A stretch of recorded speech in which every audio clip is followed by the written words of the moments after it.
Good evening बच्चों। हाँ भाई, good evening. Good evening sir. Good evening good evening sir. Sir. यहीं पर चल रहा था हमारा, देखो स्क्रीन चेक करो, यहीं था ना, कल हम यहीं पढ़ रहे थे। भोले भाव मिले रघुराई, मिल गया। Yes sir. Yes sir. मिले रघुराई, ये रहा। यहीं से स्टार्ट करना है ना। Yes sir. कोई दिक्कत ऊपर तक किसी को?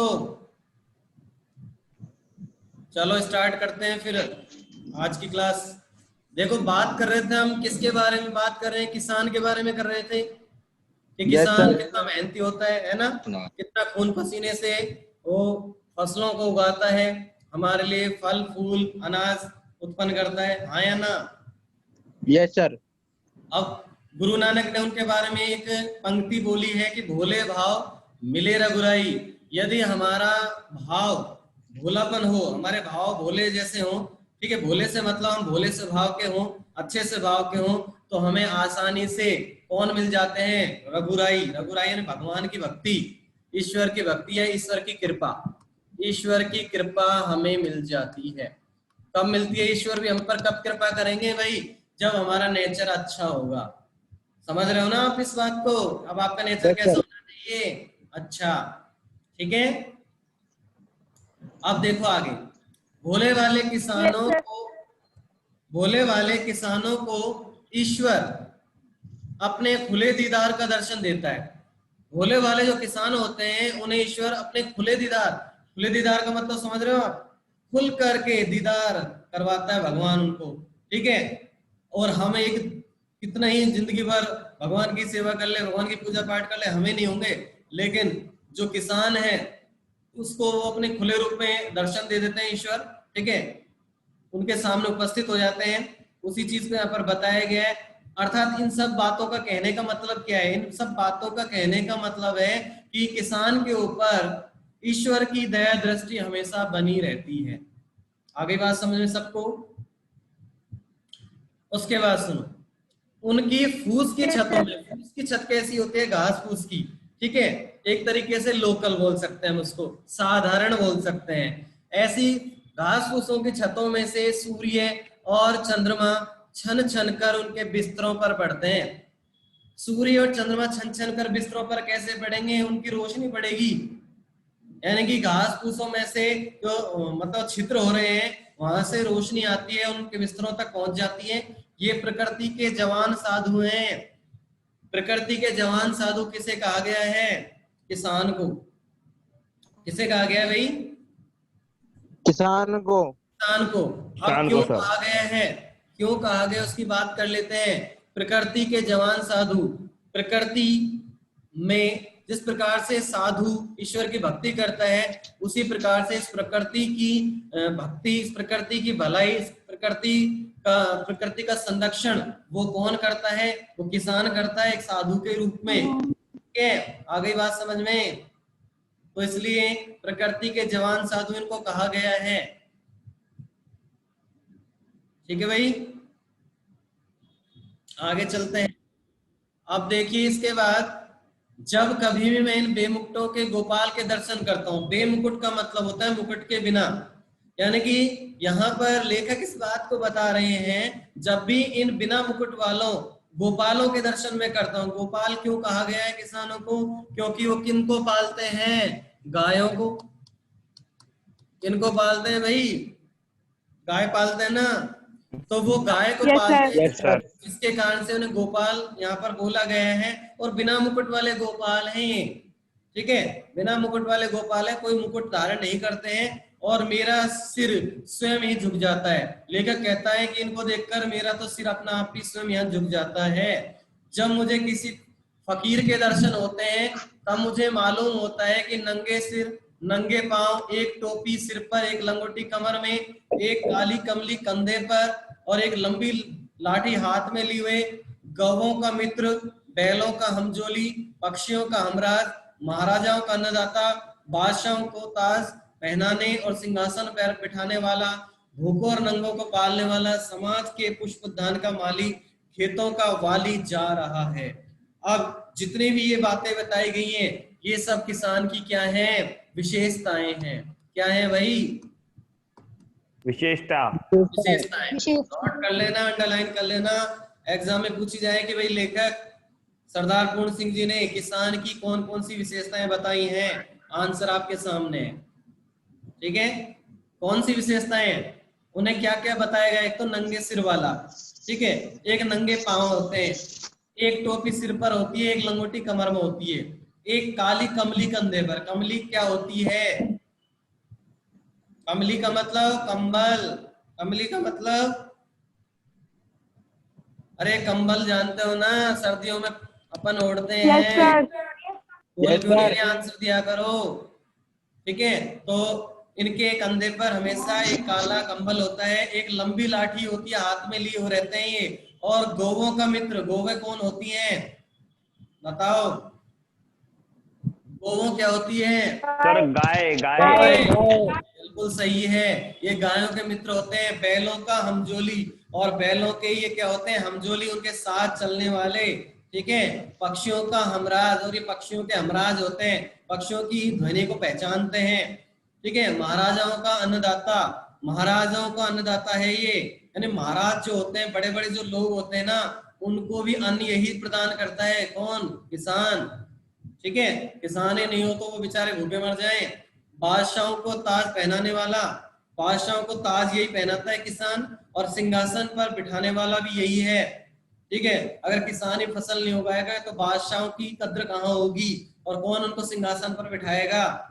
भूखों और नंगों को पालने वाला भी कौन है, ये किसान ही है। समाज के पुष्पउद्यान का माली भी कौन है, ये किसान है।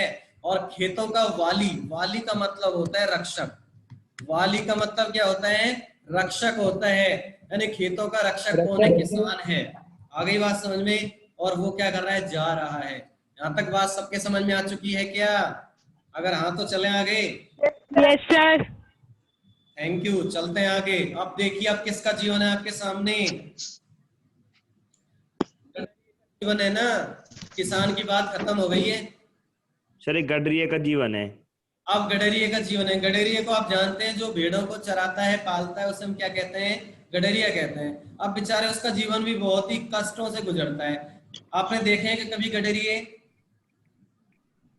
क्या आप लोगों ने कभी गडरियों को देखा है, Yes, sir. क्या आपने कभी उनके घर देखे हैं। No, sir. क्या Yes, sir. गडरिये का अपना एक फिक्स घर बनाते हैं, निश्चित घर बनाते हैं कोई, No, sir. नहीं बनाते हैं। ध्यान रखना, गडरियों का काम होता है अपनी भेड़ों को पालना, उनकी देखरेख करना, उनको चराते हुए जीवन निकालना। और ये बेचारे हमेशा अपनी भेड़ों के साथ ही जीवन व्यतीत करते रहते हैं, दिन रात। जहां पर भी रात होती लगती है, वहीं पर ही अपना एक निश्चित स्थान न बना करके एक टेम्परेरी लेते हैं, अनिश्चित स्थान बना लेते हैं, वहीं पर खाना खाते हैं और वहीं पर वो सो जाते हैं। अगले दिन फिर स्टार्ट हो जाते हैं, आगे बढ़ते हैं, फिर जहां इनको शाम होती नजर आती है, रात होती नजर आती है, वहां पर अपना एक वो अनिश्चित घर बना लेते हैं। ठीक है, और फिर वहां पर ये रात काटते हैं। यही बात है इनके बारे में। Yes, sir. Yes या no? Yes sir. Yes, sir. तो अब गडरिये के जीवन की चर्चा कर लेते हैं हम। तो सुनिए, एक बार मैंने बुढ़े गडरिये को देखा, एक बार मैंने बुढ़े गडरिये को देखा। घना जंगल है, ठीक है, घना जंगल है, हरे हरे वृक्षों के नीचे उसकी सफेद ऊन वाली भेड़ें, सफेद ऊन वाली भेड़ें अपना मुंह नीचे किए हुए कोमल कोमल पत्तियां खा रही हैं। सफेद ऊन देने वाली, सफेद ऊन देने वाली जो भेड़ें हैं, वो अपना मुंह नीचे किए, मुंह नीचे के कोमल कोमल पत्तियां खा रही थी, और गडरिया बैठा आकाश की ओर देख रहा है। गडरिये की निगाह कहाँ थी भाई, आकाश की ओर थी। है ना? और गडरिये की निगाह कहाँ थी, आकाश की ओर। आकाश की ओर। अब सुनो, ऊन काटता जाता है। गडरिये का काम क्या होता है, अपनी भेड़ों से ऊन काटता है, यानी ऊन निकालता है। और उसकी आंखों में प्रेम रूपी जो लाली है, प्रेम रूपी लाली में कौन सा अलंकार है, प्रेम रूपक अलंकार। रूपक अलंकार, रूपक अलंकार, रूपक अलंकार, अरे रूपक अलंकार रूपक है अलंकार है भाई। सर, रूपक अलंकार, रूपी आ गया ना। ध्यान रूपक रखो, अलंकार। ध्यान रखो, जब दो भिन्न भिन्न शब्द आए, जब दो भिन्न भिन्न शब्द आए और बीच में योजक चिन्ह लग जाए, बहुत ही शॉर्ट पहचान बता रहा हूं मैं आपको, जब दो भिन्न शब्द आए और बीच में योजक चिन्ह लग जाए यानी डैश लग जाए तो वहां रूपक अलंकार होता है। बिल्कुल शॉर्ट रूप से बता रहा हूँ पहचान इसकी, बाकी तो अलंकार पढ़ेंगे जब अच्छे से पढ़ेंगे इंटरेस्ट से। ओके ठीक है भाई। Okay sir. अरे मेरे लाल पिलो ठीक है। Okay sir. सर हाँ जवाब दिया करो। उसके बाद चलते हैं आगे। वह निरोगता की पवित्र मदिरा से मस्त हो रहा है, कौन? गडरिया। निरोगता गडरिया। का मतलब उसे क्या नहीं होता? रोग। ठीक है, और वो निरोग ही रहता है हमेशा। और उस ऐसा लगता है जैसे उसने की पवित्र शराब पी ली हो उसने और उस पवित्र मदिरा में मदमस्त हो रहा हो। कौन? गडरिया। गडरिया। ठीक है। गडरिया। बाल उसके सारे कैसे हैं? सफेद हैं। और क्यों ना सफेद हो, सफेद भेड़ों का मालिक जो ठहरा। बिल्कुल, इसलिए उसके बाल कैसे हैं भाई? सफेद हैं, सफेद। क्योंकि सफेद भेड़ों का तो मालिक है वो। Yes yes sir. सर। परंतु उसके कपोलों से लाली फूट रही है। कपोल क्या होते हैं? कौन बताएगा कपोल? कपोल का मीन्स क्या होता है? बताओ, कपोल क्या होते हैं? सर जेब। हैं? क्या? जेब जेब मतलब सर बाल। अरे हिंदी में बोल भाई। गाल कपड़े। होते हैं क्या? हाँ सर, गाल होनी चाहिए सर। गाल होते हैं सर। क्या होते हैं? गाल गाल। गाल। हाँ तो मैं क्या उर्दू में बोल रहा हूँ? मैं कह रहा हूँ गाल ही होते हैं ना। Yes sir. Yes sir. हाँ, तो उनके गालों से क्या फूटती है? लाली लाली। फूटती है। ठीक है। और बर्फानी देशों में वह मानो विष्णु के समान क्षीर सागर में लेटा हो। ऐसा लगता है जैसे वो बर्फ के देशों में, बर्फ का देश का मतलब यानी हिमालय, ठीक है, और वहां पर वो विष्णु भगवान के समान क्षीर सागर। क्षीर सागर क्या होता है? दूध का सागर। क्षीर का मतलब होता है दूध, यानी ऐसा लगता है जैसे वो दूध के सागर में लेट रहे हैं बहुत ही अच्छे से। अब दूध का सागर क्यों कहा गया ये आपको बहुत अच्छे से पता हो जाना चाहिए, क्योंकि वो सफेद भेड़े हैं और उनके उसके बाल भी सफेद हो रहे हैं और वहां पर वो लेटता है, जब आराम करता है तो ऐसा लगता है जैसे सफेद भेड़ बर्फानी देश के समान है, बर्फ के समान वो चमक रही है भेड़े। और उसमें विष्णु भगवान के समान, विष्णु कैसे से सांवले कलर के आए ना, yes sir. Yes yes sir. Sir. इसलिए यहाँ पर विष्णु भगवान का नाम लिया गया कि विष्णु भगवान के समान वो लेट रहे हैं और ऐसा लग रहा है जैसे वो दूध के सागर में लेट रहे हो। दूध का सागर इसलिए कहा जा रहा है क्योंकि वहां पर भेड़ों के बीच में वो लेट रहा था। ठीक है, इस लाइन का मतलब समझ में आ चुका होगा आपको। Yes sir. चलते हैं आगे, सुनो।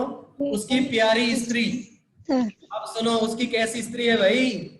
प्यारी। प्यारी प्यारी। स्त्री तो सबकी प्यारी होती है। देखो, उसकी प्यारी स्त्री उसके पास क्या पका रही है? रोटी। रोटी। रोटी पका रही है, ठीक है, उसके लिए खाना बना रही है। उसकी दो जवान कन्याएं, उसकी दो लड़कियां हैं और जवान लड़कियां हैं, उसके साथ जंगल जंगल भेड़ भेड़ चराती घूमती है बेचारी। क्या करें, माँ बाप जो कार्य करते हैं वही वो कर रही हैं और अपने माता पिता और भेड़ों को छोड़कर उन्होंने किसी और को देखा भी नहीं है। सिर्फ माता पिता को जानती हैं और या फिर भेड़ों को जानती है और किसी को नहीं जानती। ठीक है, यहाँ तक बात समझ में आ गई? Yes sir. Yes sir. Yes sir. और इनका कोई मकान भी नहीं है, मकान इनका नहीं है। ये कैसे हैं? बेमकान है। कैसे हैं भाई ये? बेमकान है, बिना बेमकान। मकान के। मकान नहीं है। और घर इनका कैसा है? बेघर है। घर इनका कैसा है? बेघर है। और ये लोग बेनाम और बेपता है, अर्थात इनका कोई एक निश्चित नाम नहीं है और इनका कोई निश्चित पता भी नहीं है। ये बात सबके समझ में आ चुकी है? Yes yes sir. सर। अब यस देखो, सर। अब ये जो हमने पढ़ा है अभी, जो लास्ट दो लाइन है, ये बेमकान है, बेघर है, बेनाम और बेपता है, इसी को दो पंक्तियों में यहाँ पर लेखक ने स्पष्ट किया है, बताया है। तो वो पंक्तियां पढ़ लेते हैं, चलो। किसी के घर में न घर कर बैठना, किसी के घर में न घर कर बैठना इस दारे फानी में। सुन रहे हो ना भाई? Yes sir. Yes sir. सुनो, किसी के घर में न घर बैठना इस दारे फानी में, ठिकाना बेठिकाना और मका पर ला मका रखना। देखो यहाँ पर लेखक सरदार पूर्ण सिंह बता रहे हैं, इनकी स्थिति के बारे में बता रहे हैं कि किसी के घर में न घर कर बैठना। ये कभी भी किसी के घर को अपना घर नहीं समझते हैं। कौन कौन नहीं समझते? किसान गडरिये। किसान किसान गडरी, की सॉरी। बात नहीं हो रही, गडरी की बात हो रही है। हाँ तो सर, गडरी, गडरिये। ठीक है। इस गडरिये। दारे फानी में, इस दारे फानी से मतलब क्या है? क्या? हाँ भाई,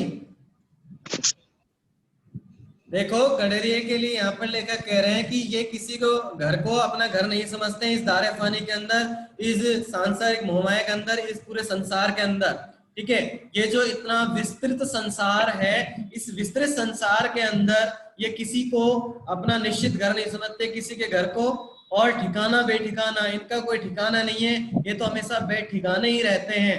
और मकाबर ला मका रखना, ये सिर्फ अपने कार्य से ही मतलब रखते हैं, किसी दूसरे से कोई मतलब नहीं रखते। इनका कार्य क्या है, कौन बताएगा? सर भेड़ चलाना है सर, इनका कार्य है। भेड़ को चराना चारा खिलाना। और ऊन काटना, ऊन काटना। ठीक है। तो बस इनका काम यही होता है, इनका कोई निश्चित ठिकाना नहीं होता, सिर्फ अपने कार्य से मतलब रखते हैं, किसी और चीज से कोई मतलब नहीं होता। चाहे इनके लिए संसार एक साइड में रह जाए, कोई फर्क नहीं पड़ रहा इनको, ठीक है। चलें आगे। Yes sir. सुनो, इस दिव्य परिवार को कुटी की जरूरत नहीं है। अब इस गडेरी के परिवार को दिव्य परिवार की उपमा दी गई है। कौन सा अलंकार हो गया है? उपमा, ठीक है। इस दिव्य परिवार को कुटी की यानी कुटिया की कोई जरूरत नहीं है। जहां भी जाते हैं घास की झोपड़ी बना लेते हैं। दिन को सूर्य और रात को तारागण इनके सखाए। मैंने आपको पहले ही बता दिया भाई, ये जहां जाते हैं वहीं पर एक घास की झोपड़ी बना लेते हैं, रहने का स्थान बना लेते हैं। और दिन में तो कौन इनका मित्र होता है भाई? सूर्य। और रात में कौन होते हैं इनके मित्र? तारागण, ठीक है। गडरिये की कन्या, अब सुनो, गडरिये की कन्या पर्वत के शिखर के ऊपर खड़ी सूर्य का अस्त होना देख रही है। गडरिये की दो कन्याएं थी, आपको पता है? Yes sir. गडेरे की जो कन्या है वो पर्वत के शिखर, शिखर का मतलब चोटी, पर्वत की जो चोटी है वहां पर खड़ी होकर के वो सूर्य का अस्त होना देख रही है। अस्त का मतलब होता है छिपना, यानी सूर्य छिपता हुआ देख रही है। उनकी सुनहली किरणें इसके लिए लावण्य में मुख पर पड़ रही हैं। सूर्य को अस्त होना देख रही है, तो सूर्य जब अस्त होता है तो सुनहरी जो किरणें होती है ना, वो उनके लावण्य मुख, लावण्य का मतलब होता है सुंदर, लावण्य का मतलब होता है सुंदर, वो उन जो जवान कन्या है उनके सुंदर मुख पर वो किरणें पड़ती हैं, ठीक है। और ये है सूर्य को देख रही है और वह इसको देख रहा है। आगे बात समझ में? सर एक बार दोबारा बताना सर, समझ में नहीं आ दोबारा रहा। सुनो, चलो दोबारा सुनो। लेखक यहाँ पर इस बात को बता रहा है कि जो गडेरे की जो कन्याएं हैं वो पर्वत के शिखर पर खड़ी हो जाती हैं और सूर्य के छिपते हुए दृश्य को देखती हैं। और जब वो छिपते हुए दृश्य को देखती हैं तो सूर्य के छिपते हुए सूर्य की किरणें उनके सुंदर मुंह पर पड़ती है, मुख पर पड़ती हैं, और वो तो सूर्य को देख रही हैं और सूर्य उनको देख रहा है। ये स्थिति है। अब आगे बात समझ में? Yes sir, okay sir. ठीक है। और उसके बाद सुनो, अब यहाँ पर दो पंक्ति इनके लिए भी कह दी गई है। किन किन के लिए कहा गया है? दो पंक्ति किसके लिए है बताओ? सर ये सर सूर्य अस्त के लिए और कन्याओं के लिए, कन्याओं के लिए और सर। सूर्य के लिए। कन्याओं और सूर्य के बीच में जो संबंध होता है आंखों से, इशारों से, वो यहाँ पर दो लाइनों में बताया है सरदार पूर्ण सिंह जी ने। उनको हम पढ़ने वाले हैं। पढ़ेंगे भाई? Yes sir. यस तो सर। देखो, हुए थे आंखों के कल इशारे, हुए थे आंखों, अरे पढ़ने तो दो। हुए थे आंखों के कल इशारे, इधर हमारे उधर तुम्हारे, चले थे अश्कों के क्या फवारे, इधर हमारे उधर तुम्हारे। ये दो लाइनें, दो पंक्तियां सरदार पूर्ण सिंह जी ने यहाँ पर लिखी हैं। और ये किनके ऊपर लिखी हैं, किनका संबंध स्पष्ट करती हैं? कन्या जो उनको सूर्य को देखती है और सूर्य जो कन्याओं को देख रहा है, उनकी बात हो रही है, ठीक है। लेखक बताते हैं, हुए थे कल आंखों के कल इशारे, इधर हमारे उधर तुम्हारे। यहाँ पर बताया जा रहा है कि जो कन्याएं जब सूर्य को देखती हैं तो उनके इशारे होते हैं आपस में एक दूसरे से, और किसके माध्यम से होते हैं? आंखों के माध्यम से होते हैं। आगे की बात समझ में? अरे आंखों के माध्यम से इशारे करते हैं, सूर्य उनको देखता है, ठीक है, कन्याएं सूर्य को देखती हैं, ठीक है। हाँ भाई। Yes, sir. और चले थे अश्कों के क्या Yes, फवारे, sir. और अश्कों का मतलब होता है प्रेम, और ऐसा लगता है जैसे वो दोनों एक दूसरे से प्रेम के फवारे चला रहे हो, एक दूसरे से प्रेम की बातों को कह रहे हो, वो भी आंखों के इशारों के द्वारा, यानी इधर हमारे और उधर तुम्हारे। ऐसा लगता है जैसे एक तरफ से तो सूर्य कन्याओं से अपने प्रेम की भावना को व्यक्त कर रहा हो, दूसरी साइड से जो कन्या है वो सूर्य की ओर अपने प्रेम की भावनाओं को स्पष्टीकरण दे रही हूँ या उनको व्यक्त कर रही हूँ। तो इस प्रकार से उन दोनों के इशारों को यहाँ पर बतलाया जा रहा है, और माध्यम कौन है, आंखें। आ गई बात समझ में? हाँ भाई, Yes, sir. Yes, sir. Clear है यहाँ तक सब? अरे कुछ तो बोलो। सर एक बार और बता दो सर। Yes, sir. सुनो एक बार और सुनो। देखो यहाँ पर लेखक सूर्य और उन जवान कन्याओं, जब जवान कन्या सूर्य को देखती हैं, ढलते हुए सूर्य को, तो उनके बीच में आंखों से संबंध बैठ जाते हैं, तो उस संबंध को प्रेम के रूप में स्पष्ट किया गया है और कहा गया है यहाँ पर कि कल हुए थे हमारे कल आंखों के इशारे, कल सूर्य और कन्याओं के बीच कल आंखों के इशारे इधर उधर हुए थे, ठीक है। दोनों ने एक दूसरे को ताका झांकी किया था, देखा था, ठीक है। और वो जो ताका झांकी थी, वो जो देखा गया था एक दूसरे के द्वारा, आंखों के द्वारा, उससे उनके प्रेम के फव्वारे इधर उधर चले थे, यानी एक दूसरे के प्रति प्रेम की भावना जागृत हो गई थी। Clear? Yes, sir. Yes, sir. Thank you. आगे चलते हैं, सुनो, ठीक है, सुनो। बोलता कोई भी नहीं, सूर्य उसकी युवावस्था की पवित्रता पर मुग्ध है और वह आश्चर्य के अवतार सूर्य की महिमा के तूफान में पड़ी नाच रही है। सुनो, बोलता उन दोनों में से कोई नहीं है, न तो सूर्य बोलता है न वो कन्याएं बोलती हैं। सूर्य तो उन कन्याओं की युवावस्था की पवित्रता पर मुग्ध है, यानी सूर्य तो उन जवान कन्याओं की युवावस्था को देखकर, उनकी पवित्रता को देख करके उस पर मुग्ध हो गया है। मुग्ध का मतलब होता है प्रसन्न होना, मुग्ध का मतलब होता है प्रसन्न होना। सूर्य क्यों प्रसन्न है? क्योंकि पता है कि ये जो बालिकाएं हैं ये पवित्र है, इनकी युवावस्था पवित्र है, इस चीज को देखकर सूर्य प्रसन्न है। और वह आश्चर्य के अवतार सूर्य की महिमा के तूफान में पड़ी नाच रही है। और जो कन्याएं हैं ना, वो सूर्य को आश्चर्य का अवतार मान रही है और उनकी महिमा के कारण, उस महिमा के तूफान में वो उनको देख करके नृत्य करती हैं। अब आगे बात समझ में? सर एक बार दोबारा बताना। दोबारा सुनो। यहाँ पर सूर्य जो है वो तो उन लड़कियों की, उन बालिकाओं की युवावस्था की पवित्रता को देख करके खुश है, और लड़कियां, दूसरी साइड से लड़कियां उस सूर्य की महिमा को आश्चर्य के अवतार के रूप में देख करके नाच रही हैं, नृत्य करती हैं, खुशी से झूम रही हैं।